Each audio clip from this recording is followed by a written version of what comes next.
বাঙালি মায়েরা যেমন হয়, আমরা বাঙালি মা অ্যান্ড অফকোর্স আমাদের বাচ্চাদের শরীর খারাপ হয় না, ওদের নজর লাগে। আমরা বাঙালি মা অ্যান্ড অফকোর্স বাচ্চাদের উত্তম মধ্যম পেটানোর পর আমরা যা বলি, এখন তোদের একটু শাসনও করতে পারবো না, এত বড় হয়ে গেছিস তোরা। আমরা বাঙালি মা অ্যান্ড অফকোর্স আমাদের যখন বাচ্চাদের থেকে কিছু চাওয়ার হয় তখন আমরা যা বলি, জানিস বাবু, বাবলু আছে না, ওর মাকে এবছর খুব দামি দামি দুটো শাড়ি কিনে দিয়েছে। আমি অবশ্য বললাম আমার অনেক আছে, আমার লাগবে না। আমরা বাঙালি মা অ্যান্ড অফকোর্স আমাদের ছেলেমেয়েরা কখনো খারাপ রেজাল্ট করে না। আমার বাবু না দিন রাত জেগে পড়াশোনা করেছিল, কি আর বলবো বলো, সব ওই কপালের দোষ।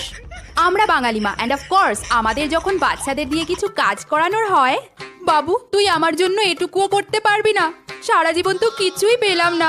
আমরা বাঙালি মা অ্যান্ড অফকোর্স আমরা মুখের ওপর বাচ্চাদের না বলি না, যা করবে করো, আমার কোনো কিছুতেই কোনো আপত্তি নেই, শুধু তোমার বাবাকে একবার জিজ্ঞাসা করে নিও, নাহলে তোমার বাবাই আমায় পরে 1000টা প্রশ্ন করবে।